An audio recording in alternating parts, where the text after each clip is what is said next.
Let's give some flowers. Let's give some flowers Okay. to Noah Gray. Noah Gray, who everyone on Twitter and Chiefs Kingdom is already trying to say, yeah, four touchdowns in 2 games for the guy. I mean, 4 touchdowns in 2 games for this guy.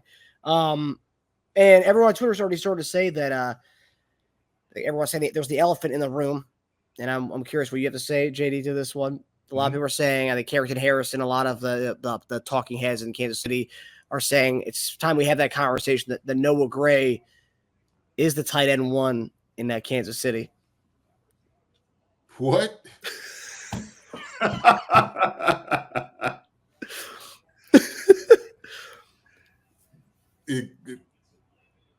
Harrison can be no further from the truth. Okay. Noah is one hell of a talented tight end. He does a hell of a job. Looks incredible. He's not tight end 1. He's just not at this moment, and not until Travis Kelce leaves. But Noah does a great job catching the football, blocking, doing all the great things, man. But I love, and I wondered, like, man, how come I didn't pick up Noah Gray? It's like he got 4 touchdowns the last 2 weeks. It's incredible. But you know what? Probably because tight end 1 is getting a whole lot of love over there, right? He's probably getting covered a whole lot. The Noah Gray can get open, can exploit a little bit of the matchup. So now, man, I'd be happy for it. Shoot. Hey, it's just those things like that's not even debatable. You talk about that once, Travis Kelce leaves. We had a conversation about this, right?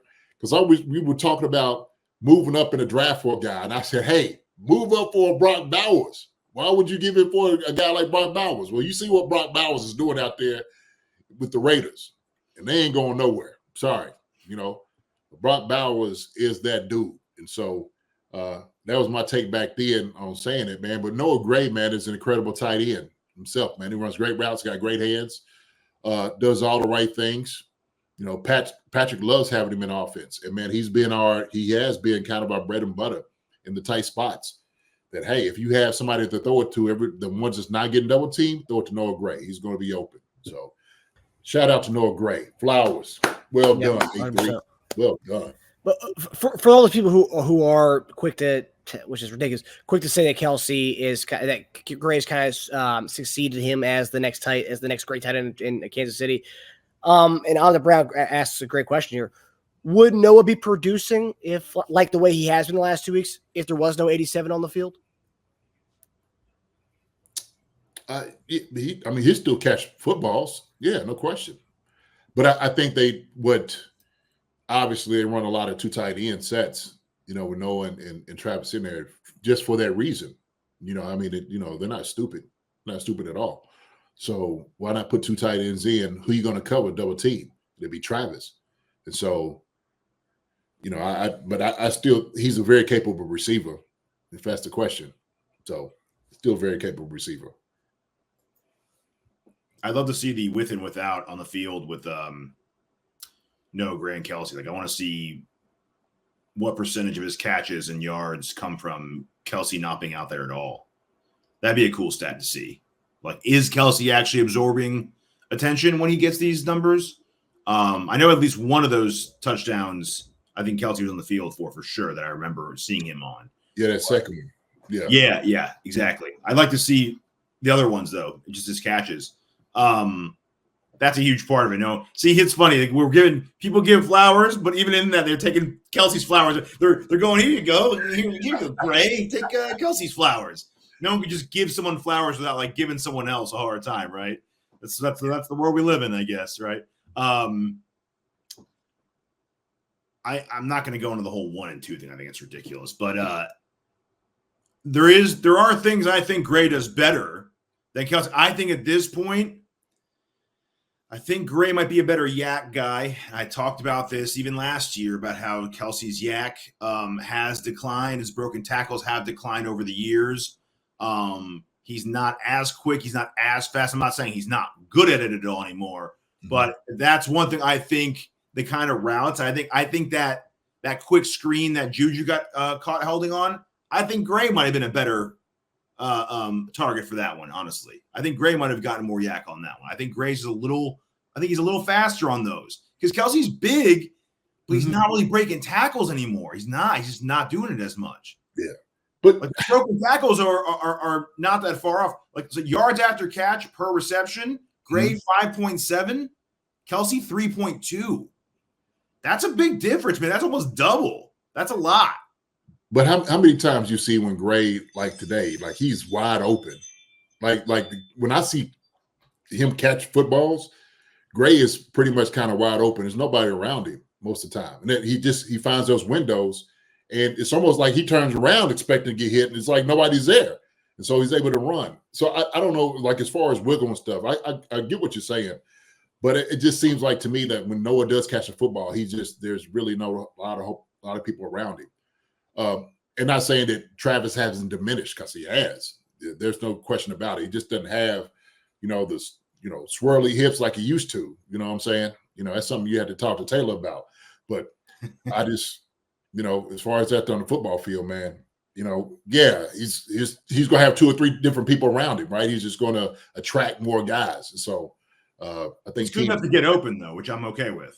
Yeah, right. His wiggle is good enough to get open, and that's yes. that. When that diminishes, then it's going to be we're going to see a major decline with Kelsey. But until that goes away, he's a weapon on the field, and he's just going to catch a ton of balls. Is he going to get a lot of yak as he starts declining? No, but it's still good enough to get open. Come on, baby, go. Yes. That's a first down. It's a first down. This football season, I'll be putting down normal sodas like Coca-Cola for Olipop. Olipop offers a healthier alternative with its low sugar content and natural ingredients. Olipop is more than just a drink. It's a wellness companion that supports your digestive health. Packed with prebiotics, this fizzy elixir helps promote good bacteria in your gut, leading to improved digestion and overall well-being. So go ahead, click the link in the description and use promo code SODALOVE and get your can of Olipop so you can enjoy the game guilt-free. Go Chiefs.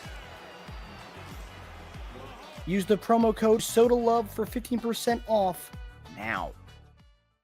Yeah.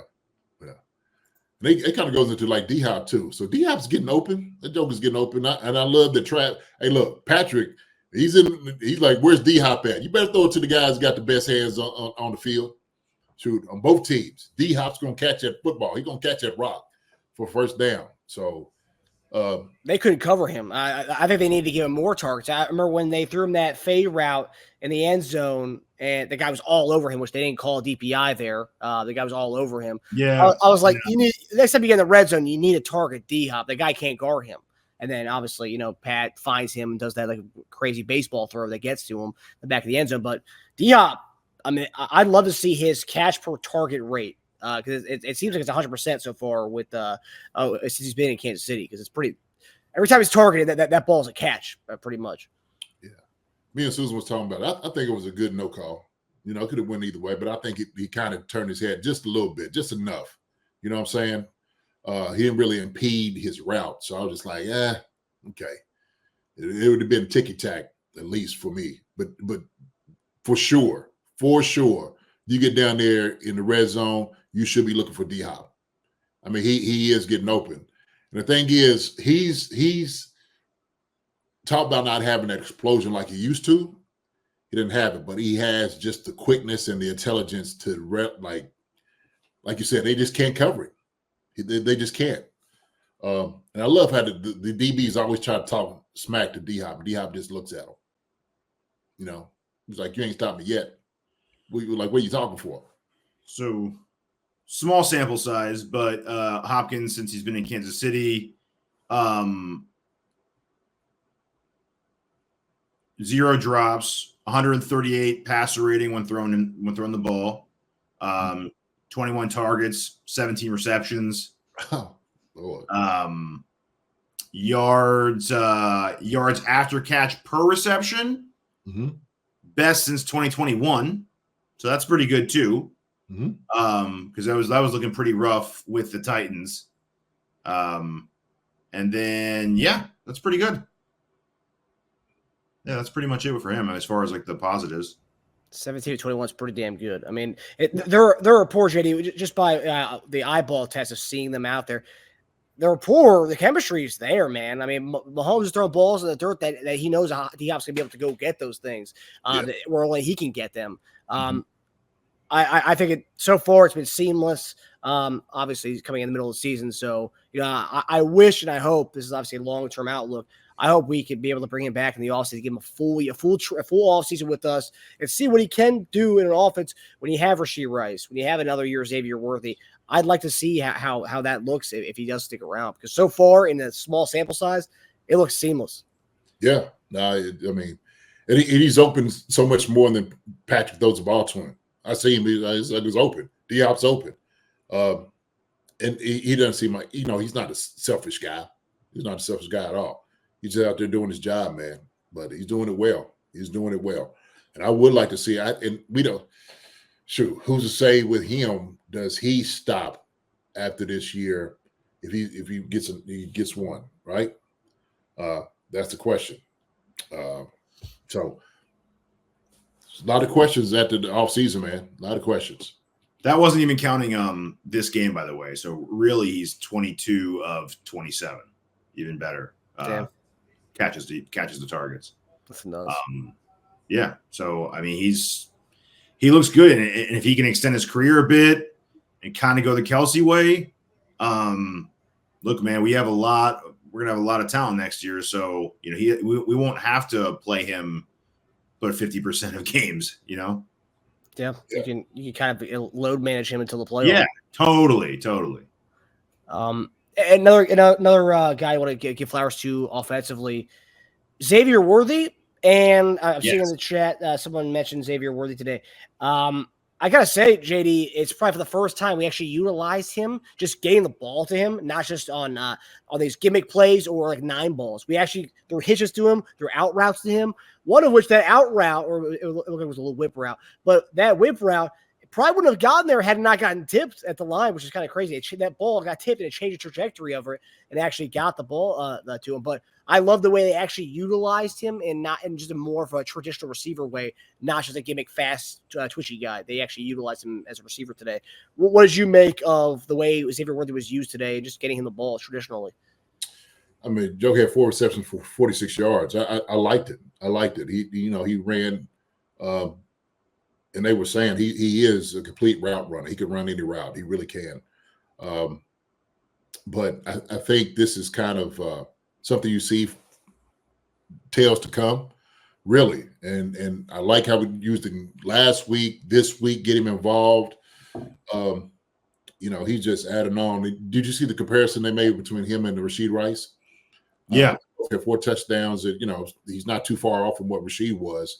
And Rashee was really our only guy last year. Now we got D-Hop, Juju, and everybody else to kind of, get the football. So I like his progression or his progress because, you can tell D-Hop and those guys been talking to him. He's got veterans around him that can help out his game tremendously. But, yeah, man, I think Xavier Worthy, man, is going to be a really good, solid receiver for us from years to come. I really do. So he's going to help us out a lot when we get to the playoffs too. Yeah. 2 games in a row, 4 for 46, 4 for 61.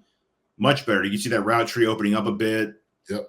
They're not only targeting him on deep balls anymore, which they did it so much in the beginning. And I think cornerbacks are already just starting to backpedal and take off, going deep, thinking he's just going deep. So he's getting a nice cushion and he's using it to his advantage. And kudos to the staff for starting to open it up a little more too.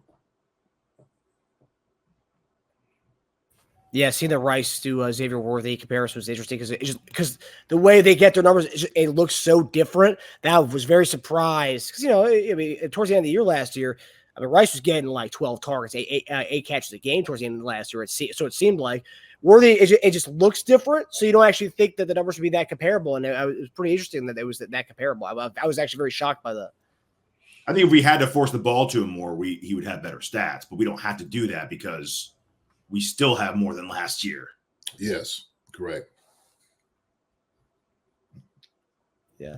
So, L. James or anybody who thinks we were maybe a little bit negative in the beginning of this episode, there's a lot to love, like we say. There's a lot of flowers to give out, and a lot of things to that we saw that we love today, and we hope continue to build on, like Xavier Worthy, Hopkins, to continue to get him acclimated to the offense.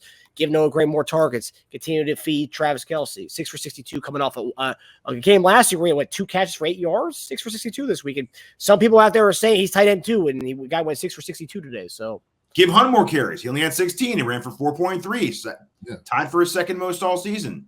He should have had more carries today against a Carolina team. Should have more carries. And let's give the defense a little bit more flour. Chuba Hubbard only had 16 carries for 58 yards, 3.6 carry. Did a good against the run. So it was good. It was good. So there's positive things there, James. Yes, positive things. No question about it. So there's lots to love. There's lots to love too. And 10-1, that's a big thing. That's a lot to love there. 10-1 going into Thanksgiving week, guys. It's a Thanksgiving week on Black Friday against the Raiders. So that's also too, people don't really think about that aspect of it. You know, we are playing on a short week, right? We're playing Carolina on the road. Then we play only 4 days away against the Raiders on Black Friday. So it's different. It's a short week, thinking ahead against an AFC West rival. You know, a team that the last time we played them on a holiday, they took our lunch money. So, you know, there is that as well. So, you know, I'm glad that we came away with a win in Carolina, and now we'll be headed back home for the holidays. Hi, everybody. Thanks for watching. Subscribe here to get the latest from the show. Also, be sure to check out the best clips from Chief Concerns. And if you prefer to listen to the show, subscribe and follow us on Apple Podcasts, Spotify, and anywhere else you get your podcasts.